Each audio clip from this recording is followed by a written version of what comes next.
Bismillah, Assalamualaikum warahmatullahi wabarakatuh.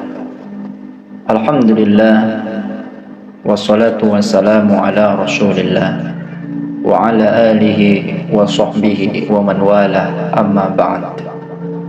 Bapak Ibu yang dirahmati oleh Allah subhanahu wa ta'ala, Nabi Isa alaihi salam ketika beliau dianugerahi mukjizat oleh Allah, yaitu dengan dapat berbicara sejak masih bayi. Kalimat pertama yang Nabi Isa alaihi salam ucapkan adalah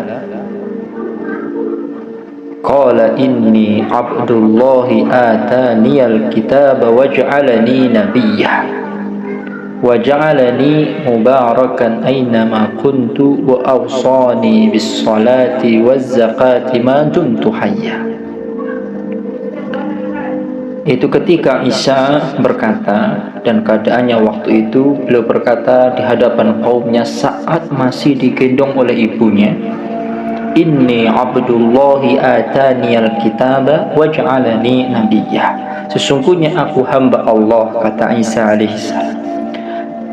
Dia memberiku kitab, yaitu Injil, dan dia menjadikan aku seorang nabi.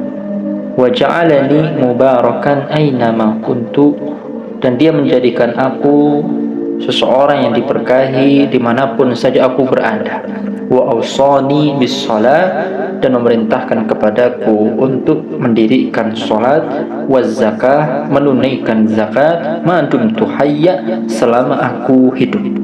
Quran surat Maryam ayat 30 sampai dengan 31.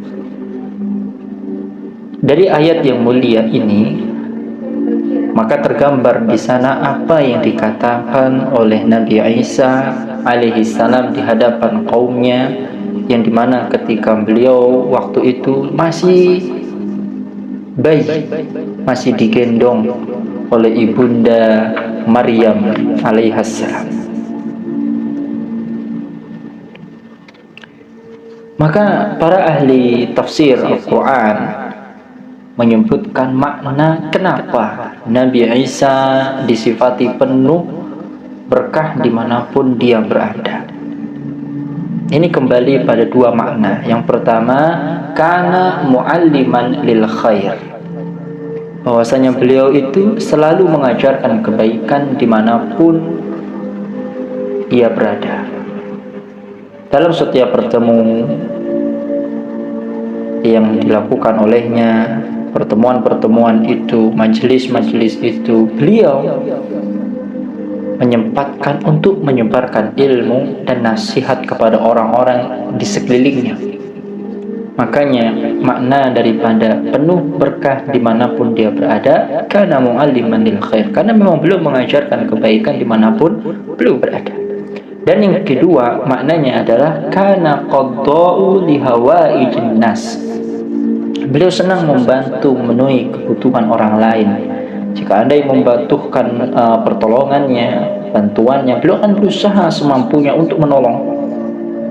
Waktunya dihabiskan untuk memberi, untuk menyebarkan manfaat, dan untuk melayani orang-orang di sekitarnya. Itulah Nabi Isa alaihissalam. Itulah sebab juga beliau disebut dengan mubarak, sebagai sosok yang penuh keberkahan dimanapun berada, karena kehadirannya membawa manfaat bagi orang-orang di sekitarnya. Demikian pula jika kita, Bapak Ibu yang dirahmati oleh Allah, melihat hadis-hadis Nabi Sallallahu Alaihi Wasallam, Rasulullah Sallallahu Alaihi Wasallam, Muhammad ibnu Abdullah, juga banyak menjelaskan tentang keutamaan berbuat baik kepada orang lain. Salah satunya beliau itu bersabda dalam sebuah hadis yang diriwayatkan oleh Imam At-Tirmidzi, khairukum li ahlihi wa ana khairukum li ahli. Sebaik-baik kalian di sisi Allah adalah orang yang terbaik bagi istrinya, dan aku adalah suami yang terbaik bagi istrinya, anak-anaknya, pada keluarganya. Itulah Nabi Shallallahu Alaihi Wasallam, dan itulah manusia yang terbaik, yaitu manusia yang menyebar kebaikan, manfaat dan membawa keberkahan. Jika seorang ingin menjadi suami yang terbaik atau laki-laki yang terbaik di sisi Allah, maka hendaklah ia menjadi orang yang terbaik bagi keluarganya, istri, anak-anak, ayah, ibunya, dan orang yang banyak, sesama manusia. Ia yang paling bersemangat seharusnya untuk membawa kebaikan. Inilah seorang yang dilabeli dengan manusia terbaik. Bayangkan, istrinya menyayanginya, anak-anaknya mencintainya, keluarganya merindukannya.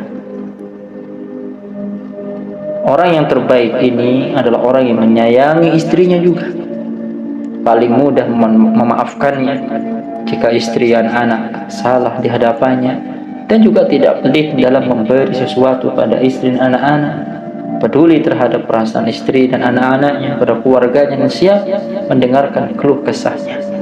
Demikian pula dalam hadis lain, Nabi SAW bersabda, khairul ashabi khairuhum li sahibi. Sebaik-baik pertemanan adalah yang terbaik bagi temannya. Teman yang memperhatikan, yang mau mendengar, dan yang siap membantu ketika diperlukan, itulah teman terbaik di sisi Allah Subhanahu wa Ta'ala. Bahkan dalam urusan bertetangga, seorang muslim pun memiliki peluang untuk meraih posisi terbaik di sisi Allah.